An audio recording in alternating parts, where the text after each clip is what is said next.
BSc limited और NSDL दोनों के बारे में इस वीडियो में बात करेंगे। दोनों में ना अपोजिट डायरेक्शन देखने को मिलते हैं। एक बीएससी लिमिटेड जो कि बहुत बढ़िया परफॉर्म कर रहा है, एक एनएसडीएल जो कि उसके अपोजिट बहुत ही खराब परफॉर्म कर रहा है। ऑल्दो एनएसडीएल की लिस्टिंग के बाद से कुछ खास रिटर्न्स कभी कंपनी ने नहीं दिए और बीएससी लिमिटेड हमेशा रिटर्न्स देता आया है। कंपैरिजन मैं यहाँ पर नहीं कर रहा दोनों कंपनीज का, बस इस वीडियो में दोनों कंपनीज को एक साथ यहाँ पर लेंगे क्योंकि आप लोग की एनएसडीएल पर बहुत सी रिक्वेस्ट थी और भी मैं आपके साथ में काफी चीजें डिस्कस करता रहूंगा वीडियो के बीच में, तो एंड तक देखना। ये है बीएससी लिमिटेड का डाटा, मार्केट शेयर डाटा जिसको आप कहते हैं। ये मैंने आप लोगों के साथ ना इस लंबे वीकेंड में डिस्कस किया था कि बीएससी ने एनएसई को क्रैक डाउन किया, एक तरह से आप कह सकते हो। मतलब कि बीएससी लिमिटेड ने एनएसई से बड़ा डाटा दिया है मार्केट शेयर में, अपने फ्यूचर एंड ऑप्शंस के टर्नओवर में, वो भी ईयर ऑन ईयर और साथ में अप्रैल टू मार्च। यानी कि जो कंपनी का टाइम फ्रेम यहां पर आया है मार्च 2026 का डाटा, कंपनी ने एनएसई को आउट परफॉर्म यहां पर कर दिया है। बीएससी लिमिटेड ने 55.4% ये कंपनी ने अप्रैल में अपना फ्यूचर एंड ऑप्शंस का टर्नओवर दिया है, जो कि मार्च 26 में था 43.6%। यानी कि मंथली बेसिस पर कंपनी ने परफॉर्मेंस बढ़िया किया है फ्यूचर एंड ऑप्शंस में, वेयरएस एनएसई का शेयर जो है 44.6% गिर चुका है फ्यूचर एंड ऑप्शंस टर्नओवर में मार्केट शेयर कंपैरिजन में। एडीटी डाटा भी कंपनी का बढ़िया आया है बीएससी लिमिटेड का in comparison with NSE limited. तो ये इंफॉर्मेशन आती है वीकेंड्स पर और बीएससी लिमिटेड को मिलता है आज के सेशन में इसका बेनिफिट। अब आते हैं अगले पॉइंट के ऊपर। ठीक है, गैप ऑफ ओपनिंग 3673 का लो लगता है, हाई लगता है 3755 का। मार्केट्स के साथ बीएससी लिमिटेड आज के दिन काफी अच्छा काम करता देखने को मिला क्योंकि मार्केट आज बहुत वॉलेटाइल था, बट बीएससी लिमिटेड फिर भी काफी अच्छा देखने को मिला है। अगर आप चार्ट पे आओगे यहाँ पर, ये है बीएससी लिमिटेड का चार्ट पैटर्न। पहले हम आते हैं डेली टाइम फ्रेम पर। भैया डेली टाइम फ्रेम पर आप कहोगे भाई यहाँ पर तो शूटिंग स्टार कैंडल बन गई है। अब ये शूटिंग स्टार कैंडल वही जो आपके पिछले हफ्ते यहां पर भी बनी थी, जहां पर हम लोगों ने डिस्कस किया था कि भैया यहां से तो करेक्शन की पॉसिबिलिटी है 2 बजे और भैया यहां से आपको पुट की ऑप्शन अपॉर्चुनिटी मिलती है और आपको वो मिला भी। उसके बाद में आपके पास फिर से एक बुलिश एंगल्फिंग कैंडल बनी और आज एक बार फिर से जाकर के टॉप पर एक शूटिंग स्टार कैंडल जैसी पोजीशन देखने को मिल जाती है। लेकिन ये कैंडल ना अलग है, ये कैंडल काफी ज्यादा अलग है क्योंकि इस तरह की कैंडल्स जब भी आपको देखने को मिलती है ये कई बार एक बुलिश एंगल्फिंग कैंडल का भी मोमेंटम बना देती है। यानी इस तरह की कैंडल्स के बाद कई बार आपको गैप अप ओपनिंग्स भी देखने को मिली है और स्टॉक अपने नए हाईस के पास जाता भी देखने को मिला है। यानी कि आज की कैंडल को डिसिवर करना इतना आसान नहीं रहेगा जितना आसान इस वाली कैंडल को समझना था, जितना आसान इस कैंडल को समझना था। क्योंकि भैया ये वाली कैंडल जो लास्ट सेशन के अंदर बनी थी, इसने तो क्लियरली 7 EMA के नीचे जाते ही वापस से रिकवरी शो कर दी और ये कैंडल है तो क्लियरली शूटिंग स्टार बना दे क्योंकि टॉप के ऊपर क्रिएट हो रही थी। पर आज की कैंडल ऊपर की टेल लंबी आपको बताती है सेलर है, लेकिन भाई इसे हमें ना 30 मिनट टाइम फ्रेम के अंदर देखना जरूरी है क्योंकि ये पूरा आज के दिन का सेशन 30 मिनट टाइम फ्रेम पर आपको बहुत कुछ बताएगा। पहले आपको ये बताएगा भैया एक छोटी कैंडल जो कि बाहर देकर के गई, अगली कैंडल आपको बताएगी बेयरिश एंगल्फिंग कैंडल जो कि बॉडी के साथ यहां पर बनी। उसके बाद में आपको बताएगा बुलिश एंगल्फिंग कैंडल जिसकी नीचे की टेल लंबी थी और दिन के आखिर में जाकर के ये 3 कैंडल का जो फॉर्मेशन है ये आपको बताता है साइडवेज और ये आपको बिल्कुल इंडिकेट नहीं करता कि यहां से गैप अप होगा या डाउनवर्ड होगा कल के सेशन में। यानी कल का मोमेंटम डिसिफर कर पाना बहुत मुश्किल है। अगर हम टॉप की बात करें तो लगभग 3710 3710, अगर हम बॉटम की बात करेंगे तो लगभग 3705, बहुत कट टू कट है। 3700 रख लेते हैं, 3710 और 3700। यानी कि अगर ओपनिंग आपकी 3710 पर होती तो हमारे पास कल के दिन पॉसिबिलिटी है वापस से 375 3760 के आसपास जाने की, जो कि इसके रीसेंट हाईज भी नहीं है। यानी कि आज के दिन का मोमेंटम 3750 के करीब करीब देखने को मिला है। यानी कि अगर 3710 के दिन कल के दिन ओपनिंग होती है तो यहां पर चांसेस हैं कि कल का मोमेंटम अप ट्रेंड में देखने को मिले। नीचे की तरफ 3700 के आसपास अगर आपकी ओपनिंग होती है दैट मींस कि आपके पास चांसेस हैं कि आपको एक ब्रेक डाउन देखने को मिले 3680 की तरफ। तो आज की कैंडल आपको 2 डायरेक्शंस इसलिए बताती है क्योंकि दिन के आखिर के 30 मिनट टाइम फ्रेम की 3 कैंडल साइडवेज के अंदर चली हैं, इसलिए आज का दिन का जो मोमेंटम है वो कल के लिए डिसिफर कर पाना थोड़ा सा यहां पर मुश्किल हो जाता है। तो कल के दिन में 3710 के ऊपर, दैट मींस कि आपको एक अच्छी रिकवरी देखने को मिलेगी।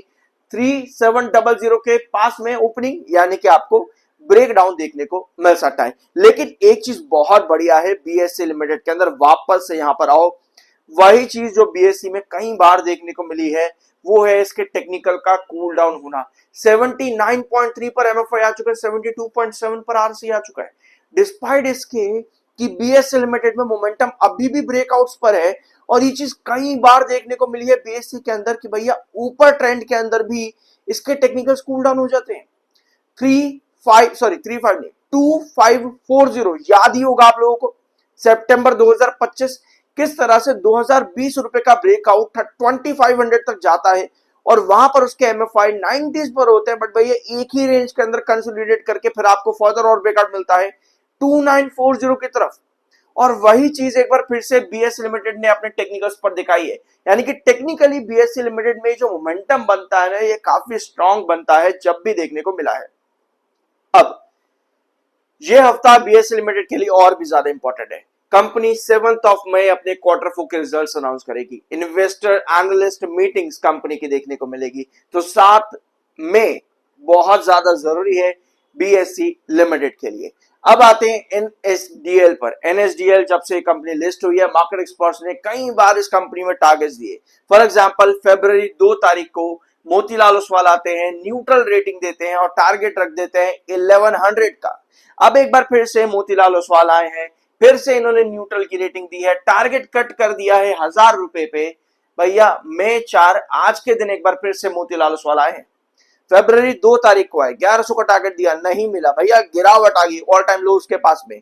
अब आज के दिन फिर से न्यूट्रल की रेटिंग मेंटेन करी, 1000 का टारगेट कर दिया, 100 रुपए टारगेट कट किया, और अब फिर से बता दिया कि भैया इतनी अपॉर्चुनिटी नजर आती है आपके एनएसडीएल के अंदर। भैया मार्केट एक्सपर्ट्स के टारगेट्स अचीव नहीं हुए हैं एनएसडीएल में अभी तक। रीजन क्या है? रीजन है कंपनी के नंबर्स, कंपनी के फाइनेंशियल्स जो कि बहुत अनस्टेबल रहे।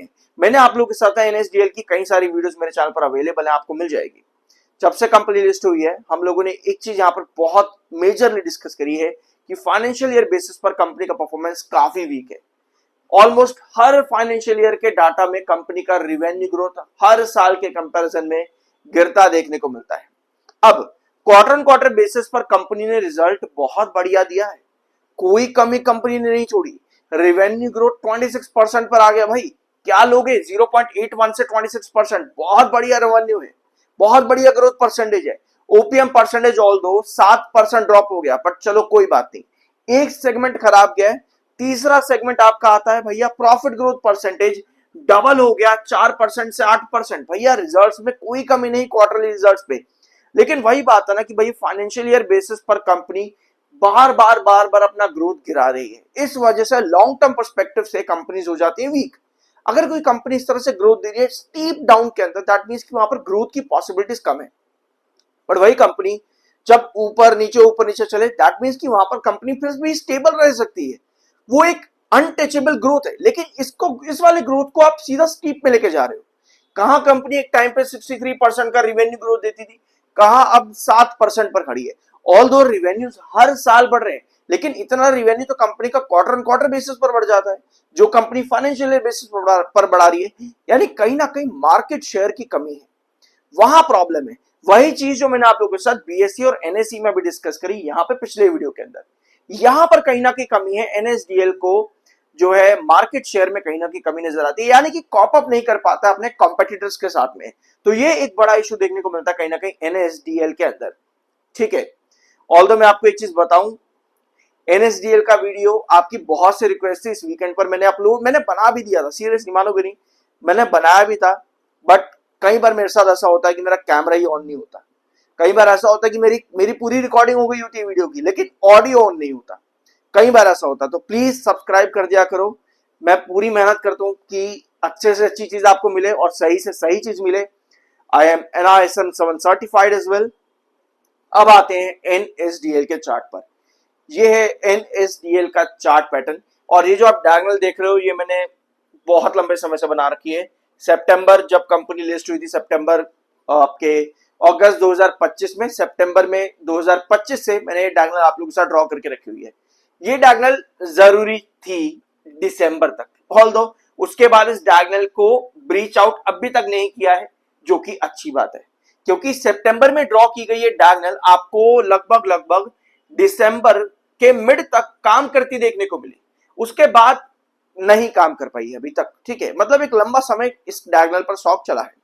अभी भी अगर आप इसका पूरा चार्ट देखोगे आपको क्या नजर आएगा कि भैया गिरावट ही है, कुछ मिला नहीं इन्वेस्टर्स को। ऑल्दो बीच बीच में कुछ रिटर्न्स बनाने की कोशिश करी, जैसे कि जब कंपनी लिस्ट हुई थी बहुत बढ़िया रिटर्न दिए कंपनी ने, उसके बाद ड्रॉप बना, उसके बाद फिर रिटर्न देने की कोशिश करी, फिर यहां भी रिटर्न देने की कोशिश करी, फिर यहां पर भी रिटर्न देने की कोशिश करी, अपने ऑल टाइम लो से स्टॉक यहां पर चला जाता है एक अच्छे रिटर्न की तरफ, लेकिन वो मोमेंटम सस्टेन नहीं कर पाए। यहाँ पे कंपनी अगर इस तरह से ग्रोथ देगी कि भैया वो सस्टेन नहीं कर पा रहा, दैट मींस कि वहां पर एक बड़े ब्रेकआउट्स की पॉसिबिलिटी काफी कम बनती है, यानी कि कंपनी की वैल्यूएशन जो है वो बढ़ जाती है। अगर कंपनी की वैल्यूएशन बढ़ रही है प्रेजेंट फंडामेंटल्स के अकॉर्डिंग, दैट मींस कि कंपनी कहीं ना कहीं एक्सपेंसिव है।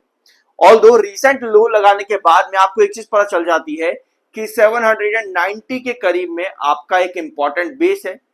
रिसेंट रिजेक्शन अगर हम देख रहे हैं इसका, तो आप लोगों को मिलेगा रिसेंट रिजेक्शन लगभग 950 के आसपास, 950 790, ये दो इंपॉर्टेंट ट्रेंड आपके बन जाते हैं एनएसडीएल के अंदर। अभी के लिए यहां बीच में कोई मिड बेस निकालना मुश्किल है, बट स्टिल अगर हम एक ट्रेंड यहां पर मार्क कर लेंगे लगभग 890 के करीब, तो हम यहां पर ये कह सकते हैं कि अगर 890 को क्रॉस करने के लिए एनएसडीएल जाता है तब यहां पर पॉसिबिलिटी है वापस से 950 आने की। लेकिन अगर 890 नहीं जा पाता, दैट मीन्स कि आप यहां पर कहीं ना कहीं ड्रॉप कर रहे हो टुवर्ड्स 850 की तरफ। ठीक है, तो मिड में 890 और 850 के आपके इंपॉर्टेंट ट्रेंड्स हैं। लॉन्ग टर्म के अंदर 950 और 790 आपके क्रूशल रिजेक्शन और क्रूशल बेस नजर आता है एनएसडीएल में। सो ये था आज का वीडियो, होप कुछ नया जानने को मिला होगा। सब्सक्राइब जरूर करना, मिलता अगले वीडियो में।